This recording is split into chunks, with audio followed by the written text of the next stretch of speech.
नमस्कार साथियों।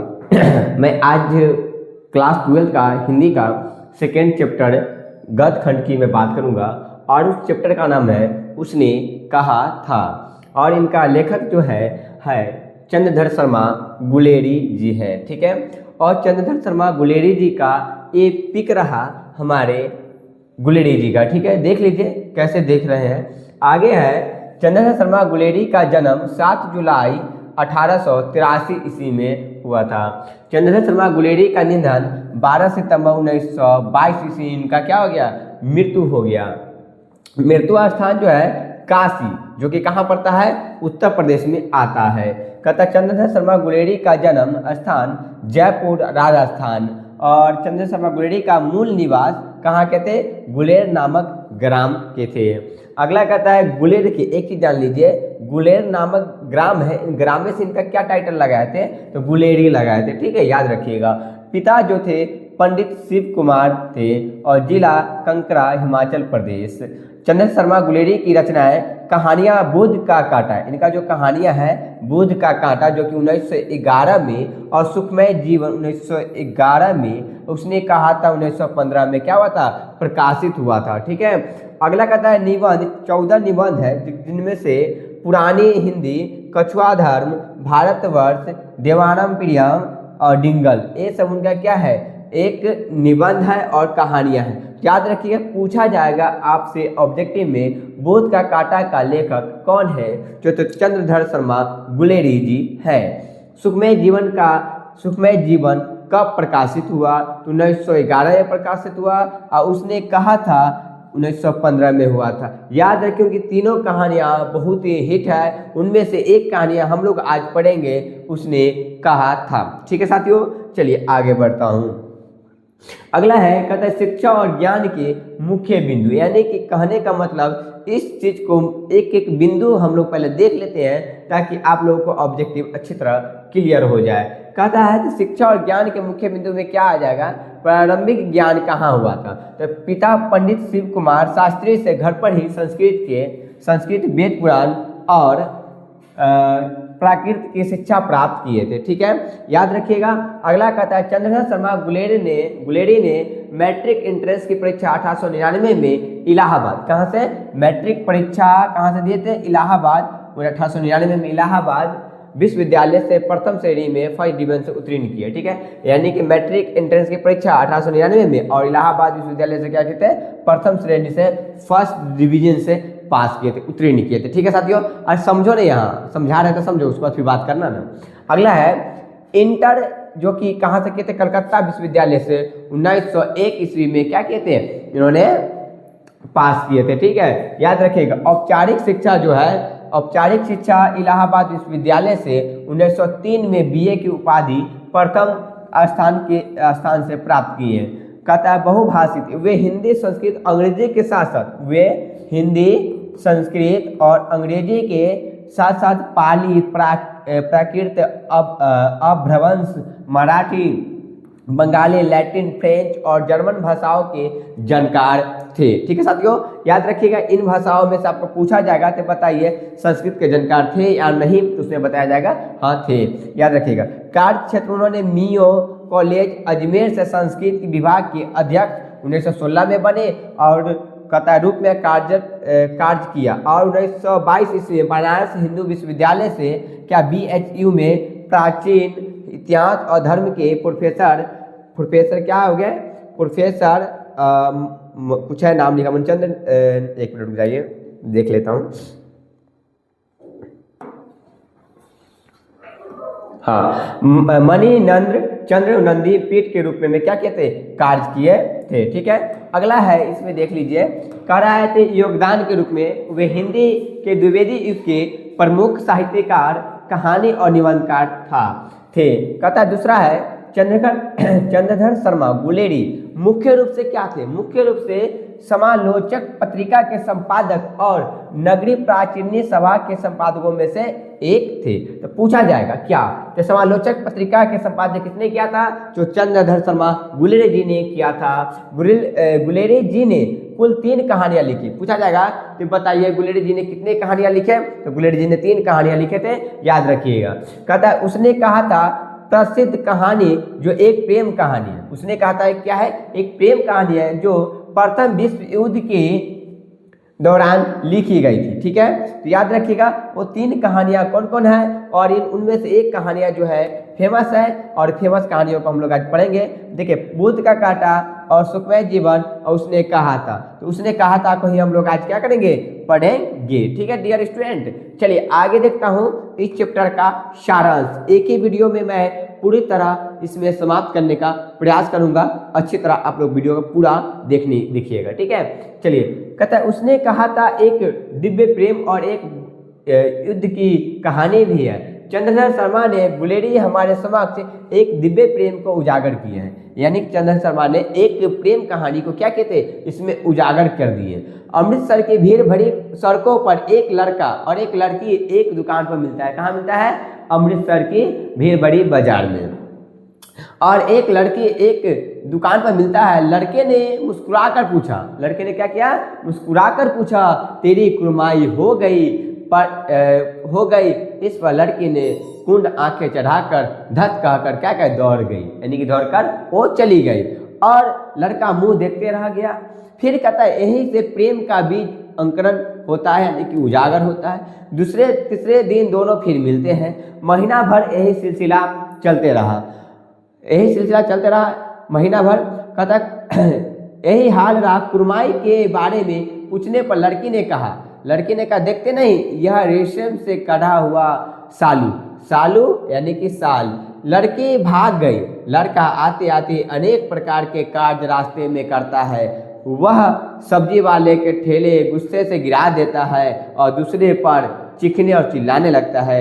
मिट्टी में लेटने लगता है। एक व्यक्ति को नाले में धकेल देता है और वह घर पहुंच जाता है। यानी कि जैसे ही लड़की ने बोली देखते नहीं हो मेरी कुर्माई हो गई है, रेशम का गढ़ा हुआ साल, लड़का को इस बात से क्या हुआ, उसको अचानक अजीब सा हरकत करने लगा, और जाते जाते रास्ते में कई प्रकार के उटपटांग हरकत किया, जिसमें गुस्से से जाते जाते ठेले वाले को ठेला गिरा देता है, चीखने चिल्लाने लगता है, मिट्टी में लेटने लगता है, और एक व्यक्ति के नाले में धकेल देता है। इस प्रकार का वो जाते जाते कई मतलब उटपटांग हरकत किया। ठीक है, चलिए आगे देखता हूँ इसके बाद इस कहानी में क्या है। और उसे देखिए इसमें क्या होता है, फिर उसे करते करते क्या करता है, मिट्टी में लेटने लगता है, घर पहुंच जाता है। लड़का कहाँ पहुंचा, घर। अब घर पहुंचने के बाद समय बीतता जाता है, समय यूं ही चलता रहेगा, कोई इसे रोक नहीं पाएगा। तो समय बीतता जाता है। 25 वर्ष बाद वह लड़का जिसका नाम लहना सिंह था, क्या नाम था, लहना सिंह था, वह भारतीय सैनिक अंग्रेज के साथ जर्मन में लड़ रहा था। कहाँ लड़ रहा था, जर्मन में। ठीक है, याद रखिएगा, वह युद्ध चल रहा था, साथ ही वह ठंड भी ज़्यादा थी। लहना सिंह होना था। ठीक है डियर स्टूडेंट, लहना सिंह की 25 वर्ष बाद बचपन की याद आती है। किसकी याद आती है, बचपन की याद आती है। कुर्माई हो गई कहने वाली लड़की को आज वह सूबेदारनी है। आज जो बचपन में मिली थी लड़की, जो भीड़ भरी बाजार अमृतसर में, वह लड़की की याद आती है। कुर्माई हो गई कहने वाली लड़की को आज वह सूबेदारनी हो गई है। वह कहती है कि मेरा बेटा बोधा सिंह और मेरे पति हजरा सिंह दोनों शाम पर जा रहे हैं, यानी कि युद्ध पर जा रहे हैं। ठीक है, सूबेदारनी लहना सिंह के पास जाती है और कहती है बचपन में तुमने मुझे एक दुर्घटना में मरने से बचाया था, ठीक इसी तरह तुम मेरे पति और बेटे की रक्षा करना। सूबेदारनी आंचल पसार कर लहना सिंह से शिक्षा यानी कि भीख मांग रही थी। कुछ देर के बाद तीनों युद्ध के लिए क्या कहे, वहां से चले गए। यानी कि लहना सिंह ने क्या किया, इस चीज को लेकर, यानी कि जो सूबेदारनी थी वह लहना सिंह से मांगी कि मेरे बेटे और मेरे पति की रक्षा करना तुम, ठीक है। और ये रक्षा करने के लिए तो वचन दे दिया, और रक्षा में वो अपना जान भी गंवा देता है। खैर आगे हम लोग देखते हैं। यहाँ कहता है वहाँ भीषण ठंड, वर्षा भी हो रही थी। बोधा सिंह को ठंड लग रहा था। अब यह पूछोगे बोधा सिंह को ठंड लग, लहना सिंह बुखार ग्रस्त बोधा सिंह को अपनी जर्सी ओढ़ा देता है। कुछ देर के बाद लहना सिंह देखता है कि जर्मन सिपाहियों ने धावा बोल दिया है। दोनों तरफ गोलियां चलती है। एक गोली बोधा सिंह की लगने वाली थी, लेकिन लहना सिंह ने लहना सिंह को लग गया, यानी कि उसको बचाने के कारण इस अपना पर गोली ले लिया। अगर लहना सिंह नहीं होता तो आज बोधा सिंह और हजरा सिंह मारे गए होते। और घायलों को लेने के लिए गाड़ियां आती है, लहना सिंह पिता और पुत्र दोनों को गाड़ी में बैठा देते। लहना सिंह जो थे पिता हजरा सिंह और पुत्र कौन है बोधा सिंह, दोनों को गाड़ी में बैठा देता है और खुद वहाँ रहता। कहता है कि अगर तुम सूबेदारनी को चिट्ठी लिखोगे तो यह लिख देना कि उसने कहा था, वह मैंने कर दिया। गाड़ी चली जाती, लहना सिंह खून से लथपथ हुआ रहता है। वह वजीरा से कहता है कि वजीरा पानी पिला दे। बचपन की सारी स्मृतियाँ साफ होकर आई। लहना सिंह के घाव से लगातार खून बह रहा था।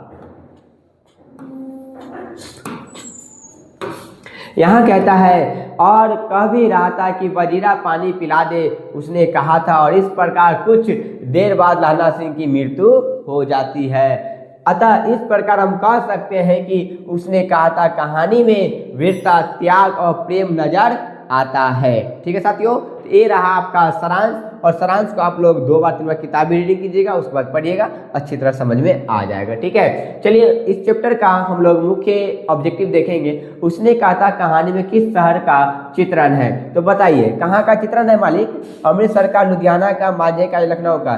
तो अमृतसर शहर का क्या है चित्रण है। अगला क्वेश्चन है गुलेरी जी का जन्म हुआ था कहाँ? हरियाणा में, जयपुर राजस्थान में, कंगरा हिमाचल प्रदेश में या गुजरात में? ठीक है, तो बताइए इसमें से कहाँ पर हुआ था? इनका जो जन्म हुआ था जयपुर राजस्थान में हुआ था। ठीक है साथियों, जयपुर राजस्थान में इनका जन्म हुआ था। ठीक है, चलिए आगे देखता हूँ। उसने कहा था कहानी कब प्रकाशित हुआ? उसने कहा था कहानी 1915 में प्रकाशित हुआ था। ठीक है, अगला है गुलेरी जी किस गांव के मूल निवासी थे? फतेहपुर तो होगा ही नहीं, मनेर होगा ही नहीं, ये होगा ही नहीं, तो कहाँ थे? गुलेर के मूल निवासी थे। अगला कहता है 5 नंबर, उसने कहा था कहानी कितने भागों में विभक्त है? उसने कहा था कहानी 5 भागों में विभक्त है। कितने भागों में? 5 भागों में विभक्त है। ठीक है, अगला है कहता लहना सिंह के चरित्र की विशेषताओं का वर्णन या लहना सिंह का परिचय दे। यहाँ क्वेश्चन आ गया इंपोर्टेंट क्वेश्चन लघु उत्तरीय प्रश्न का, तो देखेंगे। उसने कहा था कहानी का नायक कौन है? नायक जो है लहना सिंह एक और वीर सैनिक है, तो दूसरी ओर निश्चल, निर्मल और निस्वार्थ प्रेम पर कुर्बान हो जाने वाला प्रेमी भी। वह फ्रांस बेल्जियम युद्ध में 77 सिख जमादार के रूप में कार्यरत दिखाई पड़ते हैं और उसी में शहीद भी हो जाते हैं। यानी कि 77 राइफल सिख के जमादार भी थे और उसी में क्या हो जाता है? मृत्यु भी हो जाती है। बचपन में अल्हड़ बालक दिखाई पड़ने वाला सियानेपन में लहना सिंह नामक वीर सैनिक बन जाता है। ठीक है, ये रहा उसका आंसर। कहानी के पात्रों की सूची तैयार करें और कहानी में ये आपका रहा डिटेल्स।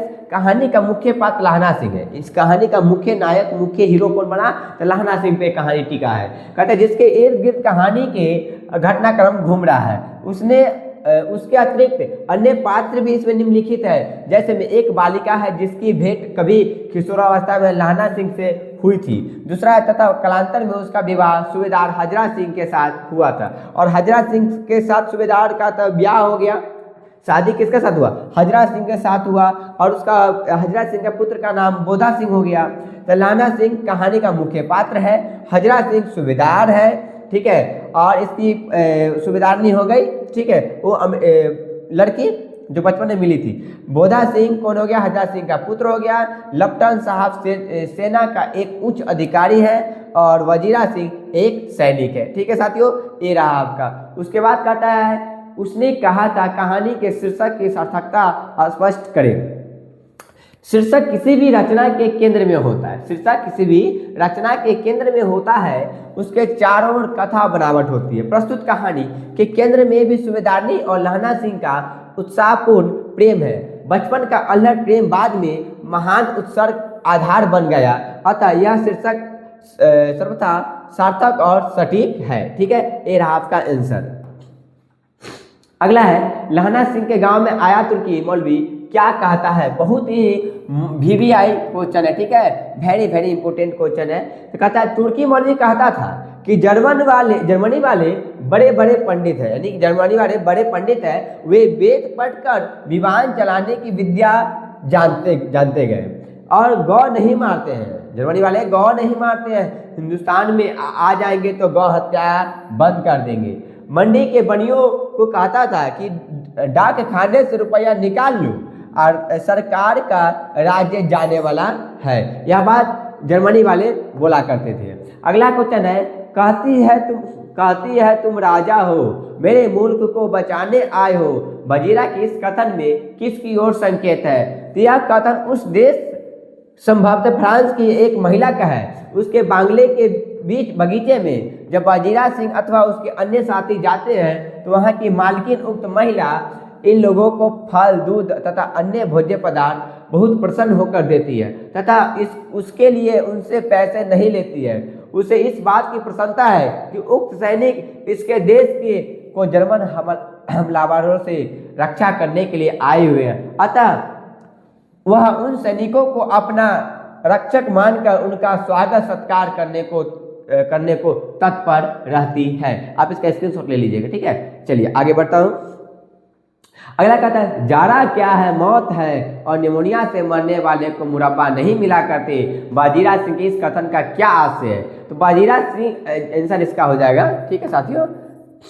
वजीरा सिंह को जो पलटन का विदूषक है लाना सिंह को कहता है कि आपने स्वास्थ्य की रक्षा करो, जारा की ठंड मौत का कारण बन सकती है, मरने के बाद तुम्हें कुछ प्राप्त होने वाला नहीं है, ठीक है। और यदि निमोनिया से तुम्हारी मृत्यु हो जाती है तो तुम्हें कोई मुरब्बा अथवा अन्य स्वादिष्ट वस्तुएं नहीं मिलेगी, जीवन का सुख फिर नहीं मिलेगा, साथ ही तुम अपने अस्तित्व को इस प्रकार समाप्त कर दोगे कि अर्थात मृत्यु ही तुम्हारी अंतिम सच्चाई है, ठीक है। तो साथियों यह रहा आपका पूरा डिटेल्स चैप्टर का उसने कहा था कहानी का, जिसमें यह सारी चीज आपको कवर हो गया है। लेखक परिचय मैंने बता दिया है, सारांश भी हो गया है, ऑब्जेक्टिव भी आपका करा दिया गया है और मोस्ट इम्पोर्टेंट आपका क्वेश्चन जो है वो भी आपको इसका आंसर और एक्सप्लेन भी मैं कर दिया हूँ। तो साथियों यह वीडियो आपको कैसा लगा आप लोग कमेंट में जरूर बताएं और इसमें आपका क्या सुझाव है वो भी जरूर बताएं, ठीक है साथियों। तो मैं मिलता हूँ नेक्स्ट वीडियो में, तब तक के लिए बेस्ट ऑफ लक।